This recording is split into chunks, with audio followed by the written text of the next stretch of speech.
Part of this is you made your bed and now you're lying in it. Yeah. I mean, if we're being truly honest, I mean, the Utah Jazz made a difficult decision. It was Ryan Smith's really his first big decision. Are you going to approve a massive contract extension for Rudy Gobert? Well, and what do we know now? They did do that. And I think now you are unwinding some of that. And I think part of this goes back to Ryan Smith, is he doing a good job? Okay, I think that's yet to be determined. Mm-hmm. But he is writing the early days of his legacy here.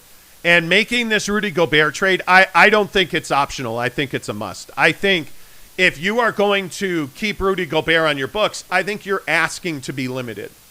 Because with Rudy Gobert on this roster, you have so little financial flexibility. And you need, and I don't mean to be theatrical, but you desperately need roster flexibility right Facts. now. You need, and unfortunately, I think it is facts. I think you need to go out and you need to add athletic wings here. That's the thing that is so clearly, plaguing the Utah Jazz when you look at, and not just Dallas. I don't want to focus just on the playoffs. I look at how last season went. I look at the losing streaks. I look at what this team was without Rudy Gobert. I look at what this team was with Rudy Gobert. Look at the adjustments Quinn made in the Dallas series, late in the series, albeit. Mm-hmm.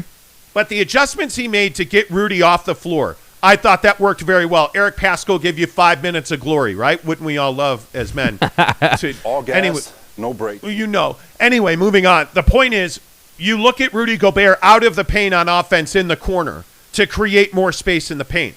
I think that's what a guy like a Patrick Williams, instead of Rudy Gobert, that's what he brings you. And whatever you turn Mike Conley into, whatever you turn Bojan Bogdanovic into, these things have to happen. And it's painful. It's not fun. But Ryan Smith made his bed here. And I think it's critical that as the owner of the Jazz that you make tough decisions. Now, how much do you hold him accountable for the Rudy contract? Because I think this is an important thing for Ryan Smith. And I think being fair to Ryan, what I'm going to say here is that, you had just bought the team. Like, with all due respect, like, things were in motion that you had zero control of.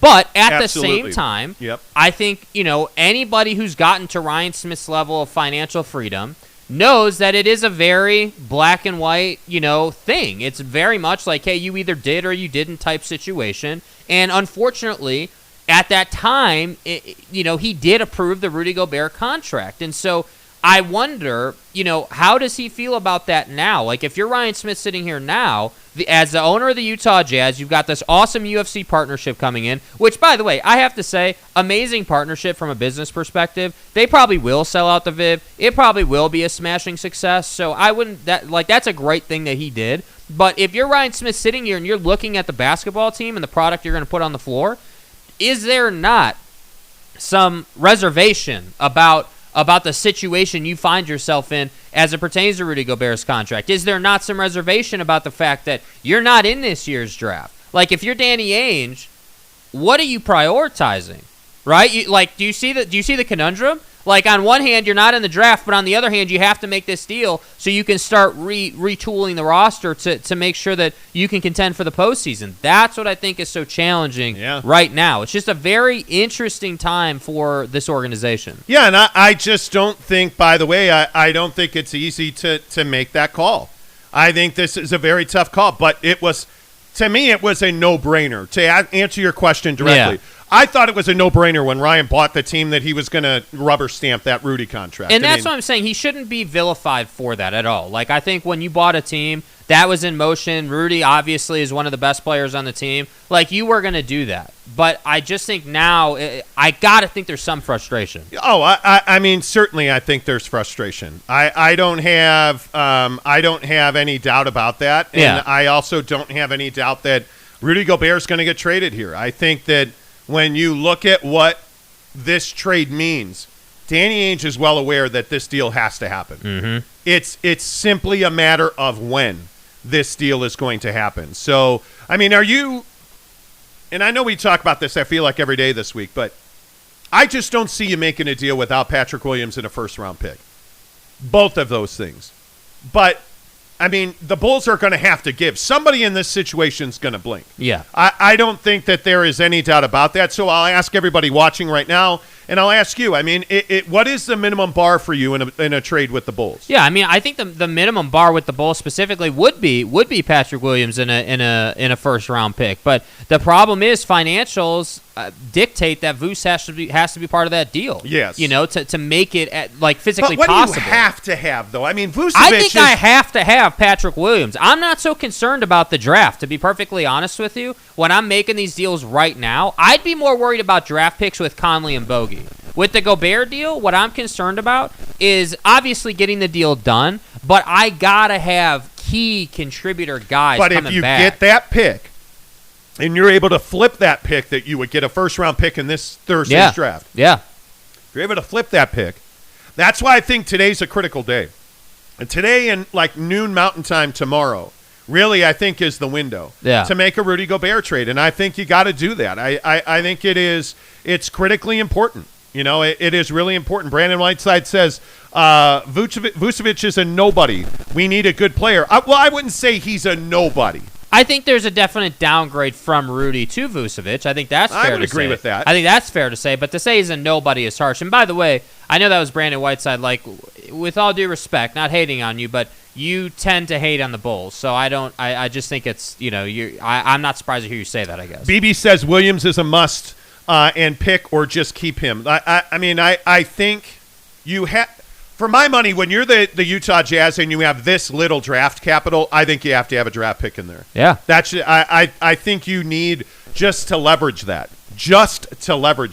Asler says, definitely Vooch, send to a third team and get Pat Will or Caruso/Ball at least a first-rounder and involve Royce with Gobert. I think Royce O'Neal is a really interesting trade chip because he's making, $8 million or whatever it is. Yeah. He's got a very affordable contract. And he has value around the league. Royce O'Neal is a guy that is well thought of in this league. So I feel like he's a guy that you can include in a trade. And by the way, I don't remember it last year, and maybe, Jake, you do, but Royce O'Neal is busting his ass this summer already. Watching what he's doing, and I say already, we're damn near at the 4th of July. But it's crazy, man. I see what Royce O'Neal is doing. I follow him on social. I follow David Alexander, the renowned body guy.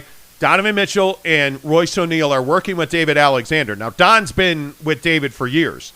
I don't remember Royce O'Neal being a David Alexander client. Well, and I think there's some sentiment around the club that obviously change is coming. I mean, these guys know what's happening, and I think that Royce isn't the only one you're seeing doing this whole I'm working my ass off thing this summer. I mean, obviously, last week we told you, hey, Don went on that trip with David Alexander. Now it's Royce. And then we also saw that Rudy posted a bunch of stuff on his Instagram about how he was working out. And so I just think that part of that is basketball culture. You'll see LeBron every summer post about it, or the top guys will always post about that. But I think when you're, Royce O'Neal, you understand that, hey, yeah, I mean, there's for the first time in 5 years probably this summer I could get moved. And I damn well better be ready for that, because if I go to my next team and I'm not in the tip-top best shape I can be in and everything is great and I'm fully healthy, that's going to be a problem for me. I have to be able to operate. Yeah. Ewan George says, do you think the Bulls trade their 18th pick to get multiple picks and then flip that for Rudy? I know. I mean, from what NBA sources are telling me, that's exactly what the Bulls are trying to do. They're trying to take their first-round pick and flip that into multiple picks to get those picks to trade to the Utah Jazz for Rudy Gobert. I mean, I think that's the minimum bar for me. I think you have to go and do that. Brandon Whiteside says, Vucevic was amazing when he was a star for the Magic, keeping them in the lotto. Well, obviously, if you go back, if you knew that Magic team, they had foundational issues. I mean, that's why they blew that team up. Aaron Gordon, Vucevic. I mean, they undid that team. Here's the truth about Nikola Vucevic, and there really is no way to get around this. I mean, when you're looking at Nikola Vucevic, it is very clear to me he's a limited player. He is a lovely shooter. He has a lot of ability offensively, but he is the 180-degree turn away from Rudy Gobert.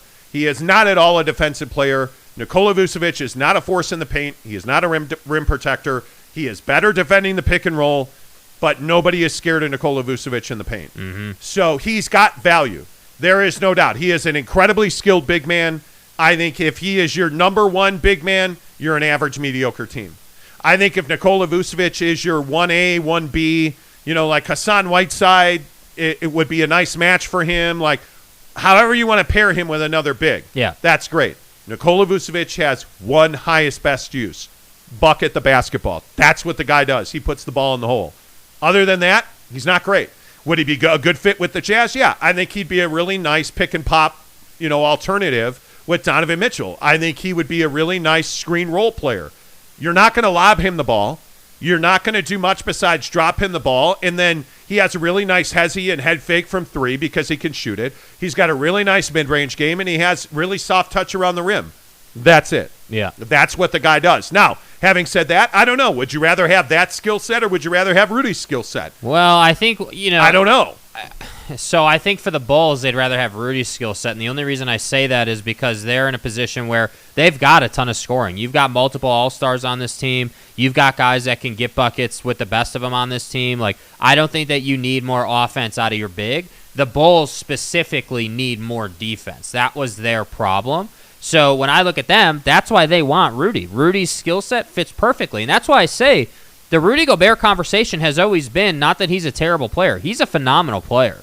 But he's got to be in the right situation that puts those skills on display. In the Jazz system with Quinn and with the current roster and what they were kind of working, that just was not at play for Rudy there. Yeah, Jeremy Bolton says, is there actually a chance Alex Caruso comes to Utah? There is. Well, would you buy his jersey, though? Because, I know how you feel about him. Look, JB, can you imagine yourself wearing that highlighter yellow jersey with Alex Caruso's name and number on it? Oh, yeah. Now we're cooking with gas. Now we're cooking with gas. Good to see you, Jeremy. Always appreciate you being here. I do think they're going to have to stack that trade from the Chicago end to make it work. Yeah. I think there's no doubt about that. Alex Chacon says Vooch would be an absolutely fine as a third or fourth option offensively. Absolutely, he would be fine. Funky Orient says, just thinking, can Utah play as a small team? Well, I also think Vucevic plays smaller than his size. But what are you going to get out of Rudy Gay? You got to remember, Rudy Gay's under contract to this team right now. And I think there's a big conversation around what you get out of Rudy Gay right now. Yeah. I don't know is the answer. I don't know how bought in he is. I know that there is some rumbling that he was one of the guys in the room that was happy to see Quinn Snyder gone. By the way, sources close to Rudy Gobert told me yesterday that he was not one way or the other on Quinn Snyder. They had a fine relationship, but Rudy absolutely was on board with Quinn stepping away and getting a new voice in the room, which I think, honestly, and I do a lot of work behind the scenes to talk to Jazz players, their people. Right. And there's a lot of people in that Jazz locker room that were not unhappy to see Quinn step away. And it's not that in any way, shape, or form, and I want to make sure that we all understand this, it's not that Jazz players were unhappy with Quinn Snyder, because they were not. They were not. And I think the issue is very easy to say that I think it was time for a new voice in that room. And we talk about this a lot. And I think Quinn Snyder is one of the elite head coaches in this league. But he's been here almost a decade. And I think he's had this same group of players. And I think when you make the mistake that the Utah Jazz made, which was very clearly not changing this roster often enough. And what the best teams do is they keep Steph and Clay and Dre together, and they build around those guys. Yeah. The Jazz never did that. They didn't keep Don, Rudy, and Bogey together and build around those guys. They simply kept Don, Rudy, Bogey, Conley, Royce. Like, you didn't upgrade. And then I think we all saw this start to come apart when Jingles tore his knee ligament. Yeah, that was kind of the thing ACL. that started the downhill effect, it felt like. Yeah, I would agree with that. I think that's exactly where the downhill spiral started. And, obviously we know that Jingles was obviously a big contributor in the locker room, and I think that it's just unfortunate. Like, this is what I mean. I think, with the Ryan Smith angle and with where the organization is, the way the postseason sort of ended for this team, in the way, like, Jingles getting hurt, then the postseason happening, then the jersey thing, like, it's just going to be really interesting to see how remaking this team changes the momentum of the organization when it does actually happen. Yeah, interesting. Sean Carden says Vucevic, Ball, Caruso would be acceptable. But again, don't you have Lonzo Ball's knee and Mike Conley's hamstrings? Right? What good is it if he's not playing? Your best ability is your availability, bro. And Lonzo Ball is always hurt. Yeah. And I think one of the main issues is that Lonzo's just not available to you. And if you look at what plagued the Bulls this year, it was absolutely injuries. And Lonzo Ball was a guy that was injured most of the year. And you look at the Chicago Bulls' fortunes were tied to two things. Their Alex Caruso and Lonzo Ball's injuries and their inability to defend the paint. Yeah. And I think what you're seeing is they're going directly at addressing those issues. And that's why I say, like, Royce O'Neal and Rudy Gobert for Vucevic, Caruso, Vucevic, Pat Williams in a first-round pick, Vucevic, Caruso, Pat Williams in a first-round pick, like something in that vein. I mean, if Alex Caruso is on this team next year, you're in much better shape defensively than you were at any point in the last 2 years. Yeah. You're a better defensive team. But Patrick Williams is what allows you to trade Rudy Gobert. Because if you're going to trade Rudy Gobert and you're thinking that Nikola Vucevic is going to be the guy that's going to come in here and replace him, I got news for you, man. That's not going to work. Because Nikola Vucevic is not a good defender. He is not. And the bigger issue to me is that Vucevic is a guy that has a value. My question is, and I think he does Danny Ainge understand what Nikola Vucevic's value to the Utah Jazz is? Because if he does, you're not going to make this deal without Pat Williams. Yeah. Very clearly, you're not going to make this deal. What deal. happens if they do make the deal without Pat Williams? I mean, and this is a question I would pose to everyone commenting and listening.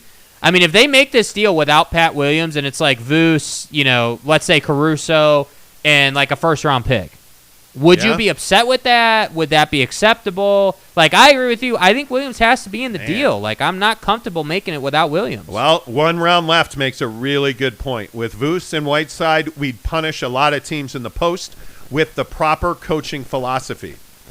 I don't disagree. It's interesting when you look at what Hassan Whiteside was to this club last year. And I think one of the biggest questions is, do you trust Hassan Whiteside? Mm-hmm. I want to trust Hassan Whiteside. But? I want to believe in Hassan Whiteside. But I don't. Because, I saw too many times where Hassan Whiteside was happy to flex on bros, but also wasn't happy to run hard. I saw a lot of times where Hassan Whiteside was happy to foul a guy and bitch about the call and then didn't run hard because he was bitching about the call. If Hassan Whiteside is in control of himself and he is a mercurial, emotional disaster, if that guy can be tamed, 1 round left, I don't disagree with you. I think Vucevic and Hassan Whiteside, I'd probably start Vuce in that situation. I would want Hassan Whiteside to be a 15, 20-minute guy. But the other guy you got to remember is Azubuike's still on this roster. And there are other bigs out there. If you had a Claxton. Claxton with Don, Jesus. If you had that type of player, I think this is a different conversation. But I think the other thing I like about Vuce is it does open up space for Donovan Mitchell. And I'm telling you, this guy was suffocated by this roster in Quinn's system. And again, yes, he was. Not to say that Quinn's system was 100% responsible for their performance on the floor and sort of how things played out. But when you take Quinn's system, you combine that with what I would say is mediocre talent by NBA standards today, and you're then going to ask Don to be the guy at 6'1" or whatever he is, that's a big, tough ask, dude. Like, that's almost impossible for, most players. I don't think that, that's why I think that guys like LeBron and KD, the best guys in the league, that's why they're so special, because they can overcome certain things. Kevin Durant damn near took the Brooklyn Nets to the NBA Finals on his own, right? Like him and a bunch of other guys just being in the right spot on the floor to give Kevin Durant space. That was their formula to get as far as they did. So that's what I'm saying. What is Donovan Mitchell with a big in Vucevic who can really shoot the three, and a couple other guys on the wing like a Pat Williams who the defense has to respect? What does that look like? Because I think it looks great. I personally think that Donovan Mitchell would be an absolute savage if he had space to operate in. But that's what I think you have to create for him. Yeah, and I'm curious, and I don't know, I don't know. I think this is a lot of conjecture and opinion, frankly, and I want to make sure people understand. The very latest details that we have on Rudy Gobert is that the Chicago Bulls are out in the marketplace trying to make a deal to acquire draft picks. They are out there trying to make a deal to acquire more picks to flip to Rudy Gobert. And there has not been a lot of movement on that yesterday. And I talked to a lot of people yesterday, agents. I talked to a lot of people close to Rudy Gobert. Interestingly enough, I talked directly to Rudy Gobert's agent yesterday, who told me that Rudy has at no point demanded a trade from the Utah Jazz. Not now, not previously, and there is no plan in place currently for him to demand a trade. By the way, one of the more interesting comments that I got from a source close to Rudy Gobert yesterday was he was furious with that comment that came out where he was demanding it be him or Don. That was called trash, and I was told unequivocally that never happened, and there was nothing even close to that talked about. Congratulations, but that's bullshit. I was told directly yesterday that Rudy Gobert has never demanded a trade, and he has never gotten anywhere near saying it's him or me in reference to Donovan Mitchell. Yeah. So, you know what? You start to hear this stuff, Jake, and, it is not a wonderment to me that Rudy Gobert is being talked about. I mean, well, what else is there to talk about? And this is what I always get back to. And people get upset with that. I think this is a really interesting What else do you want to talk about with the Jazz? What else is there? Because right now, at this time of the year, like physically on the calendar, with where the season's at, this is the time of year when deals get done, as we've been telling you since December, bro. Like this is, and trust me when I say we would love to come with a fresh, new, shiny car of a Jazz take every day. We would love that, but the truth is, what do we have right now? We've got UFC partnerships, New Jerseys, and Rudy Gobert's $41 million contract. That's what we have. So that's what we're going to talk about. And I think that again, the narrative and the conversation is going to change once the Rudy deal happens. Because once that happens, it's literally like the best comparison is floodgates. Once Rudy gets traded, open those damn floodgates up, because now it's time to get to work on a serious level. Like, now it's time to talk about moving Mike. Now it's time to talk about moving Bogey. Yeah. And the problem is I'd have loved to have seen the Gobert, in my opinion, I would have loved to have seen the Gobert deal happen already, so then Conley could be a draft night deal to get you back into the draft. That's what I would have loved to have seen, but I understand why this negotiation with the Bulls has taken so long, because they are stubborn, no doubt. Yeah, I absolutely agree. And Danny Ainge, I hope, is being stubborn. I hope Danny Ainge is driving a very difficult bargain. Yeah. In my opinion. Alex Chacon says, Rudy will always be beloved as a Jazz man, but I have no idea how you keep him after all this. I don't think you can. Yeah. I really don't think you can. And there's a lot of that going around, which really surprises me. Like, I see it almost on a daily basis right now. Like, hey, you can still bring Tony back, or I'm sorry, you can still bring Rudy back. No, you can't. We're past that. We're moving on from that. Yeah, a lot of people, including Austin Lewis, are asking about the Timberwolves and Rudy Gobert. What I was told yesterday by one NBA source was that the Timberwolves would like to add another big to play Cat at the power forward because they want to get better defensively, because the Timberwolves feel like they're not playing fast enough. Mm-hmm. And when you have the athletes that they have, and I think this is why you have to trade D'Angelo Russell, by the way, when you have the athletes that they have, you really need a defensive stopper, and Rudy Gobert gives you that. Granted, he's limited athletically running the floor, Rudy Gobert is, but you don't need him necessarily to do that when you have the Ants and the Cats and there's a ton of Malik athleticism Beasleys there. and the Patrick Beverleys, and I mean I think that team becomes exponentially better defensively, and I think they know that's what they need. And again, I also think this is why you have this kind of demand for Rudy Gobert, because I think there's a lot of teams out there who realize how good he is defensively, and they realize that your path to a championship is Boston stopping everybody in the East and then Golden State stopping Boston. Mm-hmm. Those series were won on defense, if we're being totally honest. Now, was Steph amazing? Yes, he was. But what happened when you got into the NBA Finals with Boston? Jason Tatum couldn't get his shot. And I think when you're seeing Clay and Dre and Steph and Certainly Andrew Wiggins, I thought, played in a really incredible role defensively in those series. You see that those teams really have the ability to ratchet up the defense. And right now, teams like Minnesota, teams certainly like Chicago, don't have the ability to turn up that defense.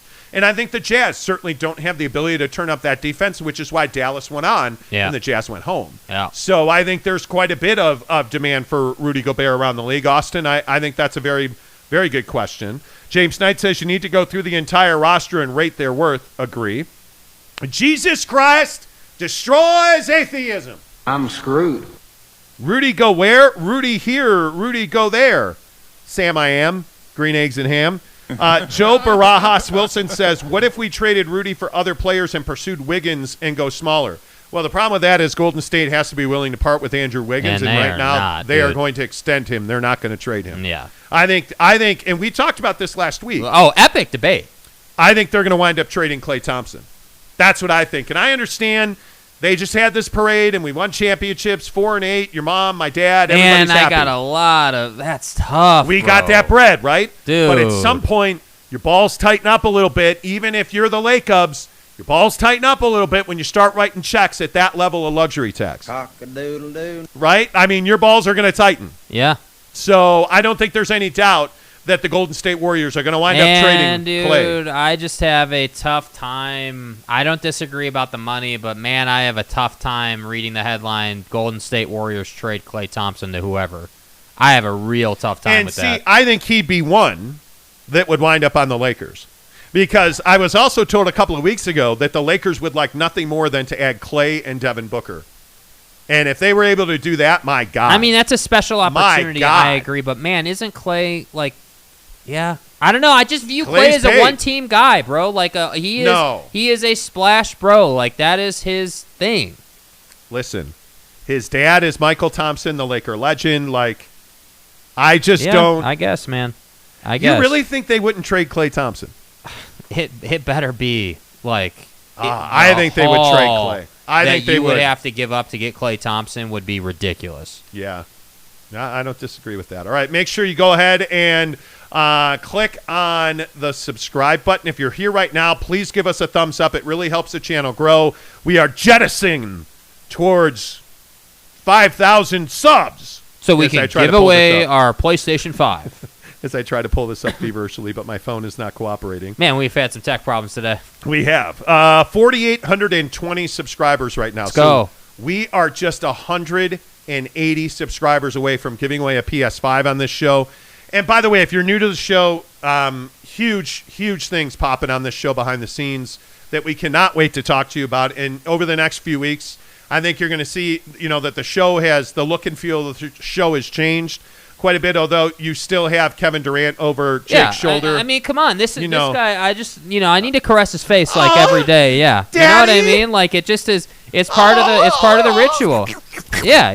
Like that's part of what we do. The slurp and splash. Yeah. Right? Like that's part of our, thing.